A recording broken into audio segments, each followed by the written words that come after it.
ఆల్కహాల్లో ethanol ఉంటుంది. ఈ ethanol సమ్మేళనం పారాసిటమాల్తో ప్రతిచర్య జరుపుతోంది. దీని కారణంగా వికారం, వాంతులు, తలనొప్పి, మూర్ఛ, అయోమయం వంటి పరిస్థితులు తలెత్తవచ్చు.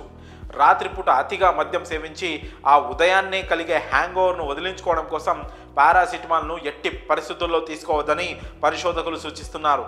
పారాసిటమాల్, ఆల్కహాల్ కలయికతో కాలేయం పూర్తిగా విషపూరితంగా మారుతుంది. ఇది మీకు ప్రాణాంతకం కావచ్చని నిపుణులు హెచ్చరిస్తున్నారు. పారాసిటమాల్ విషయంలో ముఖ్యంగా 65 ఏళ్లు పైబడిన వారు మరింత అప్రమత్తంగా ఉండడం మంచిదని నిపుణులు అంటున్నారు.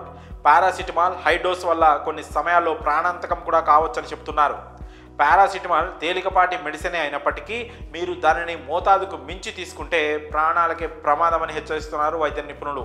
కాబట్టి ఎలాంటి సమయంలోనైనా సరే డాక్టర్ల సలహా మేరకే పారాసిటమాల్ వాడాలి. ఇక పిల్లలకు పారాసిటమాల్ వాడాల్సి వచ్చినప్పుడు ఖచ్చితంగా వైద్యుల సలహా తీసుకోవాల్సిందే.